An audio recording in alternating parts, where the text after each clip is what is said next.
46, and we're live from the Gerald R. Presidential Museum. First of all, let's give you a traffic update. Our 10-minute traffic and weather guarantee from the Barracks Law Traffic Center. The better call Barracks Law 456-1900. We're accident-free. All the expressways have cleared. Well, slow southbound 131 coming into the city. The 96 interchange for that construction. So that's about back up to about West River, but you're getting through. And then westbound 196, the off-ramp to 28th Street in Granville, until Labor Day, that is closed, so that backs up a little bit as well. If you see something else, let me know at 770-8200. And our GZM 13 target forecast with a mostly cloudy day to partly cloudy, might say a little sun here or there. It'll warm up just a little bit. After 56, we'll get up to mid-60s, upper 60s maybe today, but no rain. And then later on in the week, it's going to warm up to 60s, so it's Michigan. So whatever you want. And we have someone so thrilled to be in Michigan right now, because she's a Texan and wondering where the warm weather is. Juliette Turner, good morning. Good morning. Author, let's see, author and cattle rancher. Exactly, yeah, yes. There you go. Longhorn cattle in Texas. Juliette Turner. Your mom, Janine Turner, of course, that we know so well from Northern Exposure and so many great TV shows. But you are a great tag team. You work really well together. Not with your writing, because that's on your own. That's me. Yes. But you've been talking to are you 18 now? I am. Okay, nice. 18. She's written 3 books so far. When I was 18, I had read 3 books. I'm sure you're doing more than that. Well, I'm not sure. My teachers would have to tell me if I've read it. So let's talk about you a little bit. You're living in New York City as a young girl. I lived for a year. Oh, just a year. Yes. All right. I'm a Texan-born. All right, okay. So, were you originally born in Texas then? Yes, I'm born in so you went back to You're Texas. thinking of my novel. Yes. My most recent book. It's based It's not on my my hair. life. Yeah, that's not me in my hair. Yeah. It's based on my life, but there's some fictionalization. All right, you took liberties with that. But you're writing for a middle school. And so? Why reach out to the middle school? Well, I'm writing for my generation, people my age, and it started really with my first book, Our Constitution Rocks, which came out in 2012. And that was the 225th anniversary of the signing of the Constitution. And I wanted to make the Constitution fun and relevant for my generation, because we're the future of America, and we're the future voters. If we don't know our Constitution and our rights, we won't know how to elect leaders to uphold our Constitution. We won't know of our rights and our liberties. We won't know what we're being taken away. And then I wrote a sequel, Our President's Rock, in 2014. And that one, I bring presidents such as Gerald R to light for my generation as well. Because there's so many kids' books out there, but most of them are written by adults.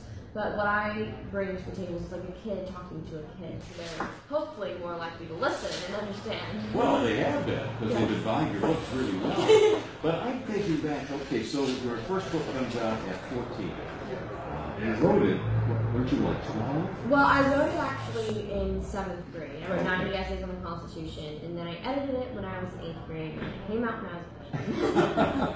All right, that's pretty precocious for a 7th grader. I mean, really, to say, I want to write a book about the Constitution.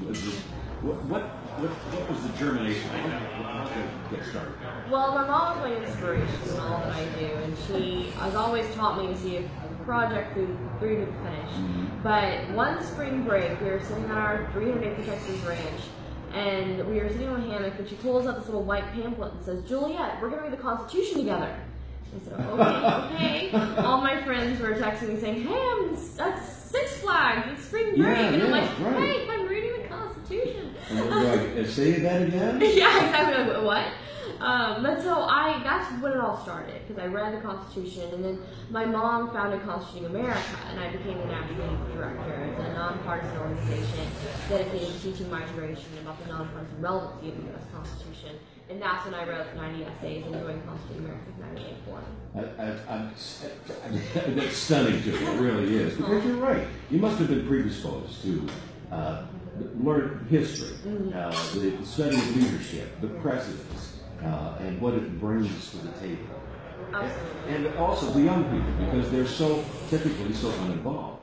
Sure. So Well, because they're going to be our future voters. Exactly. You know, unfortunately, my generation's been trained to have a short attention span and like things like the Kardashians before we like our politics and our president, and we have the attention span of a Twitter. Well, now I should say a Snapchat, which lasts for 6 seconds, and I don't have a Snapchat because my mom likes a record of what I do. But I'm very trustworthy, I tell her. Well, that's pretty good. That's a good mom. Exactly. But so in my books, I make the Constitution of the President. My first 2 books are Constitution of the President's Rock. I make it fun, and I have the bottom line. What has it done for me lately? Why should I care? To make it appealing to my generation. That is stunning to me. And the first book sold over 50,000 copies. Approximately, yes. And just went into the next print. Next printing. Yeah. HarperCollins calls you and says, we need more books, right? Yeah, well, I was so honored that the first book was so well received and sold so many copies. And we did want to do a sequel, and we decided to do the presidency because so many times the presidents are seen as these men who are unlike ourselves, who never face any challenges, who just sit up in Washington, D.C. and do what they do and then retire. And when I was doing my research, I realized that these are men just like ourselves who have overcome trials and tribulations and have character. Most of them. They all are, right? I love that. Yeah. Most of them. Yes. Well, all we need to look to is President Ford, and that's who we're here to celebrate today. And the integrity and the honor that he had and his civic duty. And that's what I wanted to bring forth in my book. So I talked a lot about his early life and his personal life and what he had to overcome and things of that nature.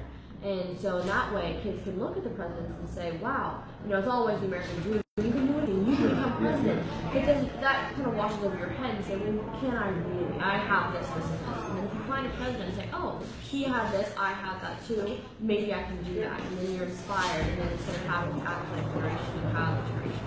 That is wonderful. I mean, you obviously are reaching the young reader who is going to be our future voter and be leading the country at some point. Hopefully, that's the plan. See, that's the plan. And you're at least guiding them, giving the guideposts, giving them direction, a flashlight to get themselves. Giving them the book, the foundation. Yeah, a little foundation. Then you write, that's not hay in my hair. Yes! Which is a fictionalized story of your real life. Exactly. Moving from New York to this capital.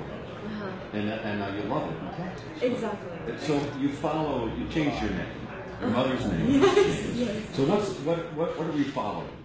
So in my latest book, my novel, That's Not Hay in My Hair, which came out this past March, it's based on as you said, my experiences on our 300-acre ranch in Texas. And so when I was in 4th grade, I actually moved to New York City and attended 4th grade in New York City with my mom. And after that, I had, of course, been to the ranch and been there before and stayed there, but we never lived there full time. And then after New York City, we moved straight to the ranch. And so, of course, That's Not Hay in My Hair is a novel, so it's more drastically changed for Jules O'Connor, Juliette Turner.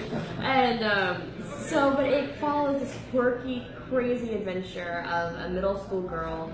And I actually, long story, I wrote this book first before I wrote the other. So because it was the first book I pitched to her for Sultan's Songbird, and they picked it up, but then we put it on hold to publish the next 2. And so it came out this past year. All right. So what are you working on next? That's the question, right? I just graduated from high school, and now I'm off to Rice University in the fall in Houston. Wonderful. Yes. Yeah, congratulations. Thank you. How do you see your future? Well, I hope to serve my country in some way. I definitely continue. I'll definitely continue to write nonfiction or fiction, or both, probably. And then I want to study law and maybe venture Female president, you don't mind? You never know. We'll find out. With your mother here is here, Juliette Turner. So she's your worst critic or good critic or good support? She's my biggest support and the person I'm most nervous to present my speech to. Not Vice President Dick Cheney, but my mother. You precede Vice President Dick Cheney in the ceremony. I do. I do. That's pretty scary and exciting at the same time. It is. It's a great honor to be here. I can't really. I'm still in a dream when I'm here to speak. Juliette, we're grateful that you're here. Best wishes. You can get your books at all the bookstores, online, I'm sure, at Amazon.com. Exactly. Published by HarperCollins Underground. And the 3 books, Constitution Rocks, President Rocks, and now that's not me in my hair. Exactly. Can't wait. All right, Juliette Turner, thank you so much. Thank you. It was a pleasure to be on. It is 8:57, 100.5, The River.